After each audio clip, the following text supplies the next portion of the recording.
Dear students, today we will discuss about the global initiatives for biodiversity and environment conservation. This is actually the last chapter coming under the module biodiversity and its conservation.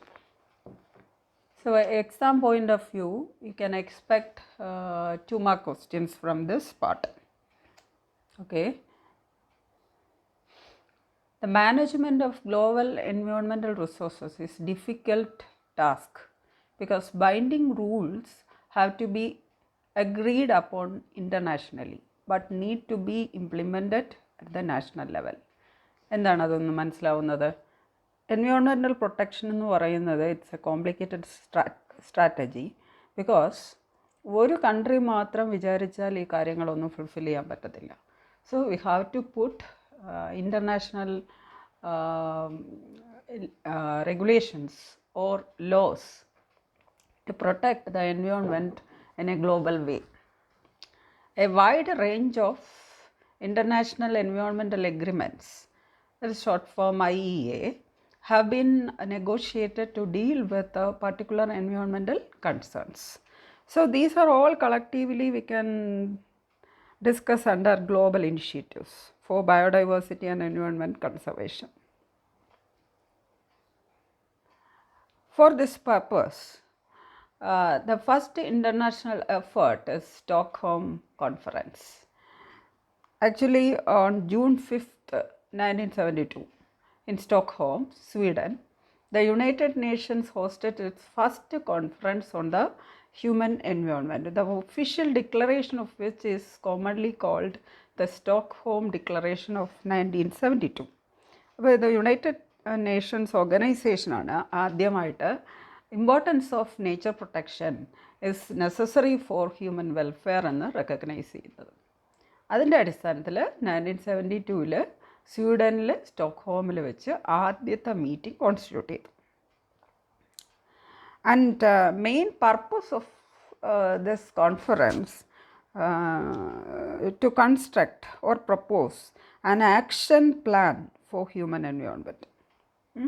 Human environment എന്ന് use ചെയ്യുന്നെങ്കിലും actually there must be a harmonious relationship between human beings and nature, അതാണ് ഉദ്ദേശിക്കുന്നത്. Okay, the 26 principles within the declaration broadly recognize human impact on environment, signifying for the first time in history that environmental issues have been addressed publicly and on global scale. അപ്പോൾ അതെന്താണ് കാരണം എന്ന് വെച്ചാൽ human being തന്നെയാണ് നേച്ചറിൻ്റെ ഡിസാസ്റ്ററിന് reason എന്ന് തിരിച്ചറിഞ്ഞു. അത് കഴിഞ്ഞിട്ട് എങ്ങനെയൊക്കെ നമുക്ക് ഒരു human environment, harmonious environment for both human and the inhabitants of the environment എങ്ങനെ ഉണ്ടാക്കാമെന്നുള്ള ഒരു ഡിസ്കഷന് വേണ്ടിയിട്ടാണ്, അല്ലെങ്കിൽ അതിൻ്റെ principles international rules and regulations ഉണ്ടാക്കാൻ വേണ്ടിയിട്ടാണ് ആദ്യത്തെ ഇൻ്റർനാഷണൽ എഫേർട്ടായ സ്റ്റോക്ക്ഹോം കോൺഫറൻസ് നിലവിൽ വരുന്നത്. Okay, and the declaration emphasizes the need for nations to design integrative development plans that combine science and technology in order to lessen air, land, water pollution and human impact on environment. That is the motto of the Stockholm Declaration, or the constitution, or the construction of action plan for human environment to reduce the air pollution, air, land and water pollution. Okay. The formal statement of conference is known as Stockholm Declaration. The one more question ആണ് കേട്ടോ. It contains 109 recommendations to implement the proposed action plan for human environment. അപ്പോൾ recommendations ഒന്നും നിങ്ങൾക്ക് പഠിക്കണ്ട, അതിൽ ഇത്ര ഉണ്ടെന്ന് വിചാരിച്ചാൽ മതി. That recommendations are mainly for reducing the pollution rate which is harming earth. Okay, these recommendations are related to 3 areas. ഏതൊക്കെയാണ്? environmental assessment, environmental management and supporting institutional measures. That is, അതിൽ തന്നെ സെൽഫ് എക്സ്പ്ലനേറ്ററി ആണത്. Environmental assessment, that is we are assessing the air pollution or the air purity, water purity, the percentage of moisture, then we can assess the persistent pollutants in the air, aerosols, that is aerosols. Then likewise, and environmental management. If any area is with some sort of such ill effects, how we can management that conditions.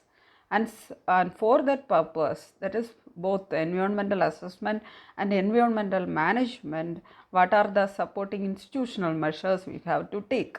So all these recommendations are coming under these three heads. What are they? Environmental assessment, environmental management, and supporting institutional measures. Then what is the outcome of Stockholm Conference? എന്തൊക്കെയാണ് നമ്മൾ അതുവഴി നേടിയത്? The significant outcome of the Stockholm Conference was the revelation that environment problems are essentially the byproducts of massive industrialization. Industrialization കൊണ്ടാണ് ഇതെല്ലാം വരുന്നതെന്ന് കണ്ടെത്തി. And developed countries like America, England, Russia, likewise, that countries are actually industrialized countries. Okay, so they are actually expelling much of the air pollutants, and which is depleting ozone layer and other ill effects to the environment. So the Stockholm Declaration provides a foundation for many of the environmental policies that have been established in 113 participating countries. അപ്പോൾ അന്നുണ്ടായിരുന്ന 113 participating കൺട്രീസിലും അവരത് സമ്മതിച്ചുകൊണ്ടിട്ടാണ് ഈ ഒരു policy ഉണ്ടാക്കിയെടുക്കുന്നത്. After the Stockholm Conference, the United Nations Environmental Program was set up. ആദ്യമായിട്ട് UNEP ഉണ്ടാക്കുന്നത് ഈ ഒരു കോൺഫറൻസിന് ശേഷമാണ്. 1 മാർക്ക് ക്വസ്റ്റ്യൻ ആയിട്ട് ചോദിക്കാം, UNEP. അപ്പോൾ ഇത് മാത്രം എഴുതിയാൽ മതി കേട്ടോ. That is, first you have to write the abbreviation expansion, that is the United Nations Environmental Program, which is constituted after the international effort for nature protection, that is Stockholm Conference, which is held on June 5th, 1972 എന്നെഴുതുക. Okay. And second global initiative is, main initiative is Vienna Convention and Montreal Protocol. The Vienna Convention for the protection of the ozone layer, that is the main reason. It's a multilateral environmental agreement. അപ്പോൾ സ്റ്റോക്ക്ഹോമിൻ്റെ continuation ആയിട്ട് അത് വരും, which is signed in 1985. Okay, that provided frameworks for international reductions in the production of chlorofluorocarbons. അപ്പോൾ ആ സമയത്തൊക്കെയാണ് ശരിക്കും ഇത് recognise ചെയ്യുന്നത് ozone layer depletion is creating big problems, and the main reason is the environmental air pollutant, that is chlorofluorocarbon, resulting in an increased threat of skin cancer എന്ന് recognise ചെയ്യുന്നത്. Okay, and the Montreal Protocol, which is also in connection with the previously said one, the Montreal Protocol on substances that deplete the ozone layer, and it is an international treaty designed to protect the ozone layer. Okay, and the treaty was opened for signature on September 16, 1987. അപ്പോൾ ഇത് രണ്ടും ഒരേ കാര്യത്തിന് വേണ്ടിയിട്ടുള്ളതായതുകൊണ്ടാണ് നമ്മൾ ഒരുമിച്ച് അത് നോക്കുന്നത്. And it is followed by the first meeting in Helsinki May 1989. അത് കഴിഞ്ഞ് 1919 വരെ ബീജിംഗ് വരെ കണ്ടിന്യൂസ് ആയിട്ട് നടക്കും. Still it is going on, and it is believed that if the international agreement is ahead, ഇതേപോലെ തന്നെ നമ്മൾ കൊണ്ടുപോവുകയാണെങ്കിൽ the ozone layer is expected to recover, അത് പഴയ രൂപത്തിലേക്ക് തന്നെ വരും by 2050. So the developed and developing countries have different phase out schedules. അപ്പോൾ പലതരത്തിലും നമ്മൾ ഇത്തരത്തിലുള്ള എയർ പൊല്യൂട്ടൻസിനെ കൺട്രോൾ ചെയ്തുകൊണ്ടേയിരിക്കുന്നു. And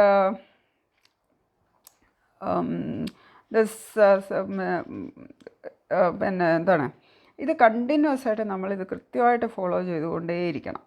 okay. അപ്പം ഇത് അതിനുശേഷം ശരിക്കും പറഞ്ഞാൽ ഈ മോൺട്രിയൽ പ്രോട്ടോക്കോൾ അത് ശരിക്കും UN-ൻ്റെ അതർ മീറ്റിങ്ങുമായിട്ട് പിന്നെ കളക്റ്റീവായിട്ടാണ് അതിന് ശേഷം, ദാറ്റ് ഈസ് ബീജിംഗ് കോൺഫറൻസിന് ശേഷം വന്നുകൊണ്ടിരിക്കുന്നത്. Okay. And the Montreal Protocol stipulates that the production and use of ozone depleting substances, അതിനെ നമുക്ക് എന്താണ് chlorofluorocarbon CFCs എന്ന് പറയാം, then halogens and likewise methyl chloroform, these are all ozone depleting chemicals. അത് slow ആയിട്ട് reduce ചെയ്ത് കൊണ്ടുവരിക എന്നുള്ളതാണ് മോൺട്രിയൽ ട്രീറ്റിയുടെ main aim. Okay. Then so likewise many movements that is related to the international effort Kyoto Protocol is there. Syllabus നിങ്ങൾക്ക് രണ്ടെണ്ണമേ പഠിക്കാറുള്ളൂ, എങ്കിലും കൊയോട്ടോ protocol എന്നൊരു protocol കൂടെയുണ്ട്, that is after Montreal protocol, and it is an international agreement to considerably reduce the emission of greenhouse gases. അപ്പോൾ ഇതുമായിട്ട് related ആണ്. Greenhouse ഗ്യാസസിനെ control ചെയ്യാനുണ്ടാക്കിയ പ്രോട്ടോക്കോളാണ് കയോട്ടോ പ്രോട്ടോക്കോൾ. ഓക്കെ. ജസ്റ്റ് അത് മാത്രം ഒന്ന് നോക്കി വയ്ക്കുക, കയോട്ടോ പ്രോട്ടോക്കോൾ. അത് നിങ്ങളുടെ സിലബസിൽ അതങ്ങനെ എടുത്ത് പറയുന്നില്ല. Then next we are going to study about the convention on biological diversity regional initiatives. നമ്മുടെ ഇന്ത്യക്കകത്ത് എന്തെല്ലാം തരത്തിൽ such initiatives to protect the biodiversity and environment ഉണ്ടായിട്ടുണ്ടെന്ന് നോക്കാം.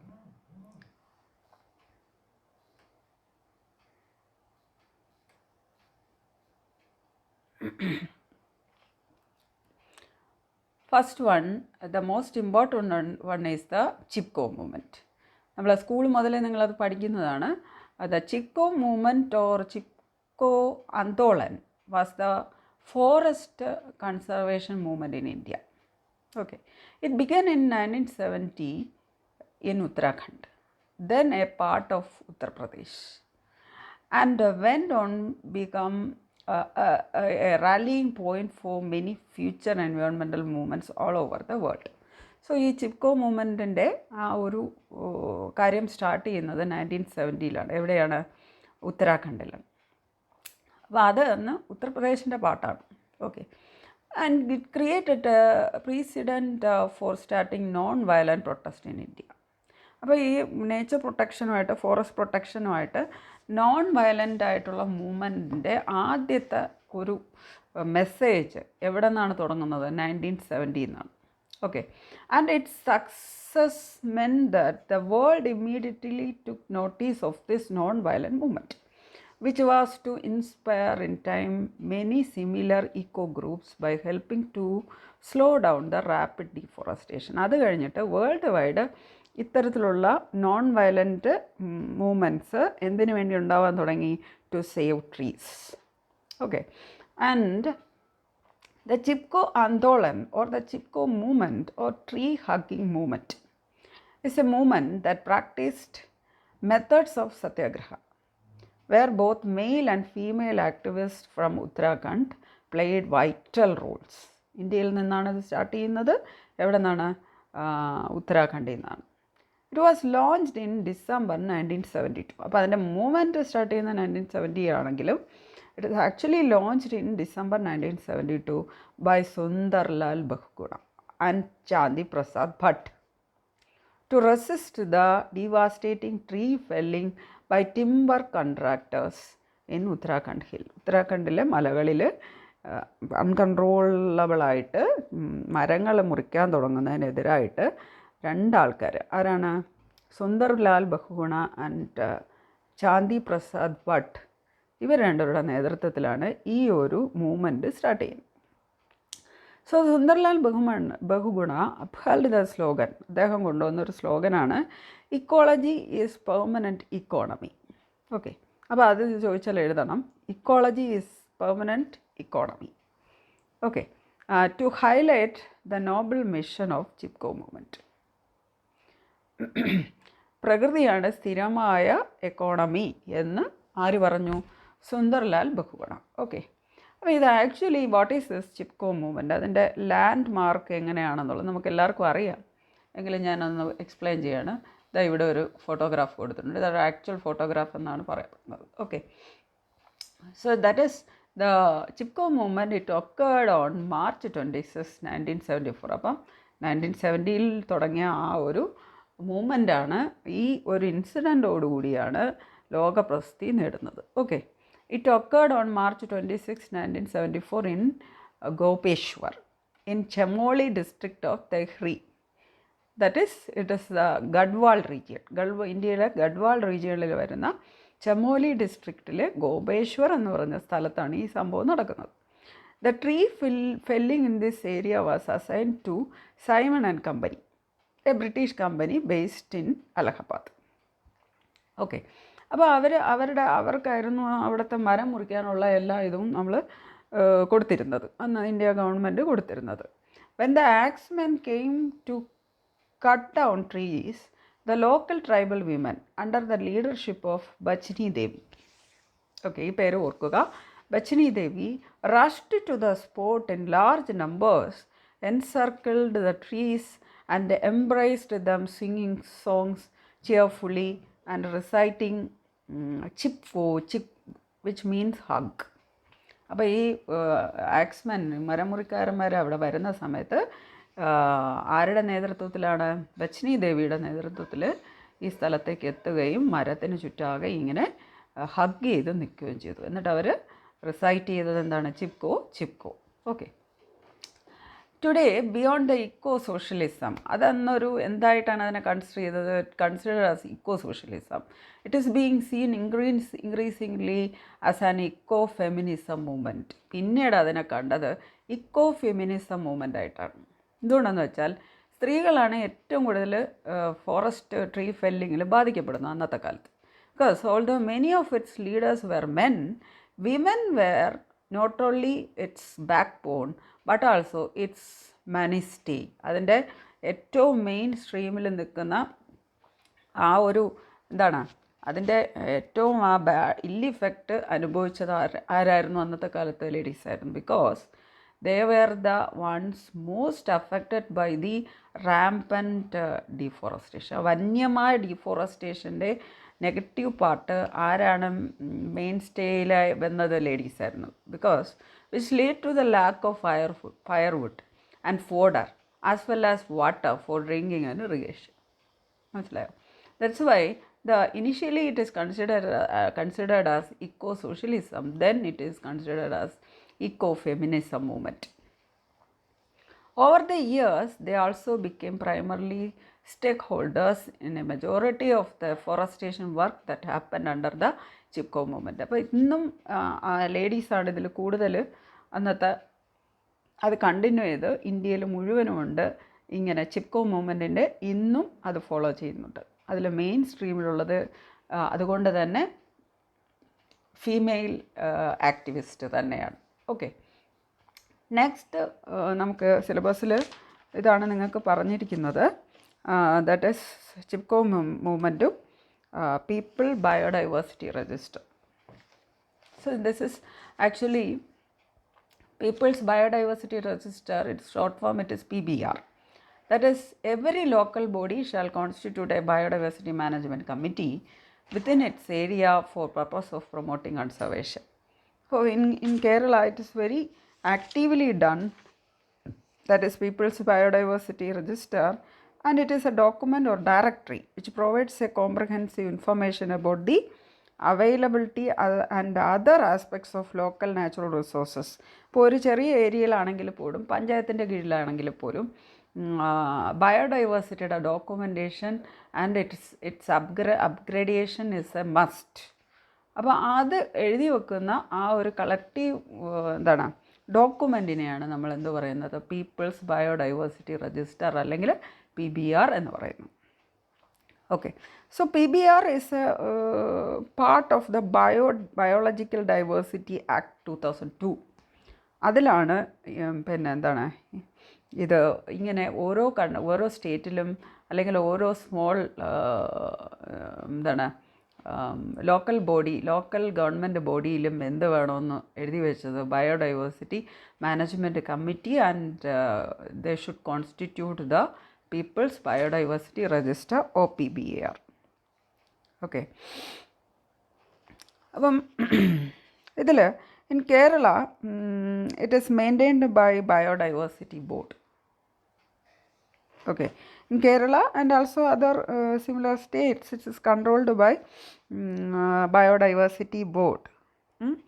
And for achievement of the goals of the people's biodiversity board, and it is maintained through state biodiversity board SBB and biodiversity management committees, and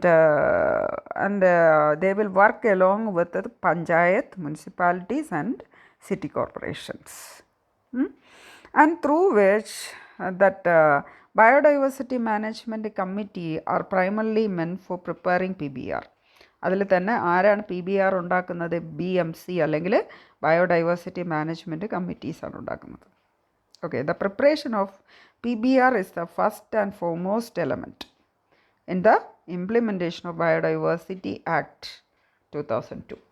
അപ്പോൾ അതുകൊണ്ട് ഏതെങ്കിലും സ്ഥലത്ത് രഹസ്യമായിട്ട് തടി മുറിച്ചു മാറ്റുക, അല്ലെങ്കിൽ സേക്രഡ് ഗ്രൂവ് കാവുകളെ നികത്തി ലാൻഡാക്കി മാറ്റുക, അല്ലെങ്കിൽ ബിൽഡിങ്സ് കെട്ടുക, ദെൻ വയൽ നികത്തുക, ഇങ്ങനെയുള്ള കാര്യങ്ങളെല്ലാം പെട്ടെന്ന് ഐഡൻറ്റിഫൈ ചെയ്യാൻ പറ്റുന്നത് ഏതുവഴിയാണ്? Through this state biodiversity boards and biodiversity management committees. Okay, so in each year they should upgrade or add the fresh data to the PBR.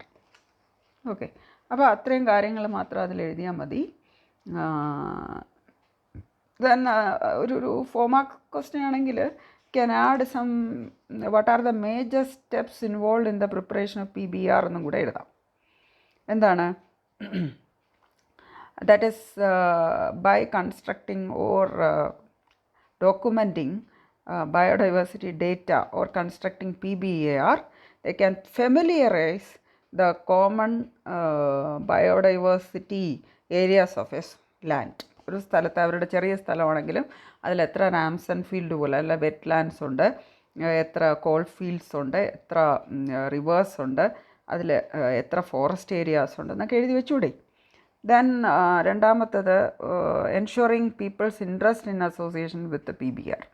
അപ്പോൾ ഇത് ലോക്കലായിട്ടുള്ള ഇപ്പോൾ സ്കൂൾ ചിൽഡ്രനെ യൂസ് ചെയ്യുന്നുണ്ട്, കോളേജ് സ്റ്റുഡൻസിന് ഉപയോഗിക്കുന്നുണ്ട്, ഇതെല്ലാം കളക്ട് ചെയ്യാൻ വേണ്ടിയിട്ട്. അങ്ങനെ പീപ്പിൾസ് ഇൻട്രസ്റ്റ് അതിലുണ്ടാക്കാൻ പറ്റും.